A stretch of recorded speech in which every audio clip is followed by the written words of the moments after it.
water is key. Yeah. If you don't have it, or if you don't have rainwater, you're not raising much of anything. Yes? One of the things that we encounter at Munkapi is that our water comes from the reservoir up in North Tuba City. Yes. You know, and the water, if it doesn't rain, then it depletes what is stored in the reservoir. So by this time of the year, there's hardly any water to irrigate with. Let me introduce Laverne Jean. She is the Resource Conservation Development Coordinator for the Navajo RC&D in St. Michael's, and I happen to be Dennis Chandler. I'm the RC&D Coordinator for the Little Colorado River Plateau RC&D out of Holbrook. We're talking about starting up a business, and you're trying to get a feel of, okay, if I'm going to raise sunflowers in this area, is there a need for that? Of course, I like sunflowers. Find the right However, source. it only might be me and you. Is it advertised? So, part of what you need to do is go out into the areas and just do a little survey and ask some questions.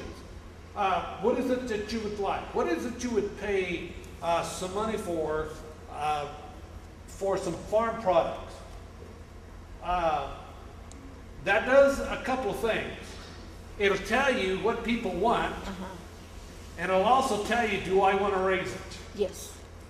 One of the things we look at doing some things, what it is you want to raise, we talk about, is it feasible? How do you know if it's feasible? How do you know if it's feasible? You've done something, and what is it that you've done? Huh? Research. Research, yes. And research has done what to you? Provided for you. Just the knowledge that you need to. And so, what do you have from that research? You've taken what? Notes? Yeah. What are notes? What notes then, what would you consider notes to be? Information. Information. Your Notes is also a record. record. Record keeping. Is it feasible? Part of that is that you've attended the class down the hall and you have some records with at least an idea. Is this thing doable? I do, on pieces of paper. What I just like to do is see what I made, what year, what I did. Not only with my farming, I try to do with sheep, I try to do with cattle. And then like you're saying sheep, what is it called? The charro sheep. People say it's good to make money off of. I don't like the looks of the charro sheep. They're You mean fuzzy. they're ugly? Yes, they're fuzzy, they're skinny. I like the old sheep, and that's when you're saying, I found out that you have to know what you're doing. You're not just going to buy sheep and know that you're making money off of. There might be some very limiting factors here on the reservation. Now, our whole goal is keep as many Navajo on the reservation. Is that not right? But if in fact I have a lofty dream, would it then also be feasible that maybe I go off the reservation and become a rancher somewhere in, I don't know, Missouri? If you really wanted to farm or to ranch and raise cattle, Yeah, you could do something like that, could but do it's that. going to be very expensive. well, what else do you have to do? You have to have a Then job there. You have to have a No, job there. no. Well, you would probably have to have like a lease and then a grazing permit. Don't need a grazing permit, but probably a lease A or lease somebody you agreement, know that you could start the business up off the reservation in Missouri or wherever else. What have you done? You've done some homework. And probably some in-depth homework, because if you're going to go from here to Missouri, the heaven's sakes, you don't want to go there and go flat broke in a couple of years. And so now then you're kind of out of luck Still deep. everywhere. So when you look at a business plan, part of it is, what is it that I really want to do?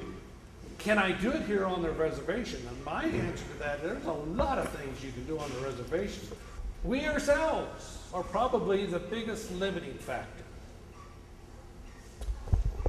You have 20 acres. I'm an old farm boy. I know about farming. How much money do you think you could make profitably on 20 acres? Raise your hand. Come on. Give me an answer. Probably 50,000, I like 20,000. On 20 acres, do you think you can make 100,000? Yes. Maybe a couple 100,000. What are you raising? Like I said, corn. Probably not. For that kind of money, you're raising specialty crops, and hopefully we've done a few other things with irrigation, and you've got a market, and those things are feasible. Now think about that. When you look at your farming operation, part of it is down the road, look at what is it today, and where is it that I could be 5 years from now or 10 years from now, so that it's a much more productive farm. Because when we look at farms and business plans, the other part of it is how do I put everything all together so my farm becomes really self-sustaining and it is really profitable. When is it that Dennis Chandler needs to sell his stuff? And they're kind of here. And a little later on in the season, when it's kind of out of season, when it's those melons that all of a sudden are watermelon and Christmas. Let's see here. All of a sudden, that's when the high people are willing to pay a little more money for it. That's when you want to sell them. You let this guy down here sell them here. That's okay. That's okay. Because my product, I've got them here, they can be stored, and I can get a better price for them. You either plant first. Business planning, and that is, when are the markets high? When are the markets low? Can I move my produce from selling here to sell here?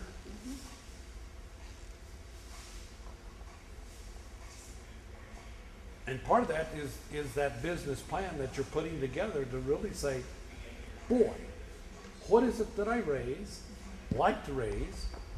When do I plant? What is it that I plant? When is it that I know I have to harvest? And then what is it that after I've harvested, that either I have a storage place or something I can put that so that I have the ability to sell that at a time when people are kind of in short supply and the price is really, really good. So part of it is raising what you want, having a need for it, that somebody's willing you to pay a good price, an honest price for it, and then what do you have to do? Raise it and deliver it. So marketing is a crucial thing when you look at a business plan. It really has to be, because you can't just depend upon what do you give me? Because I'll give you nothing if I can get away with giving you nothing. And particularly when you look at doing some specialty crops, those things that will make you those $100,000 on a couple, 2, 3, 4, 5, 10 acres. Takes a lot of management, takes a lot of stress, but the outcome is very positive. But there's a great investment into that. So that I can't go on the fishing trips that I want, may not be able to attend the county fair, because I have some things in line that have to be taken care of. And if they're not taken care of, the whole thing could get blown away in a few days.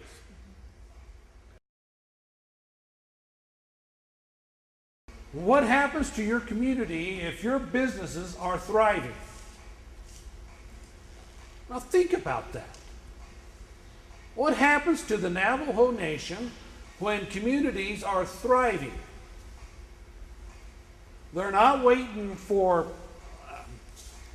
grant money out here to come in, or Uncle Sam for other stuff monies to come in. You're producing your own wealth.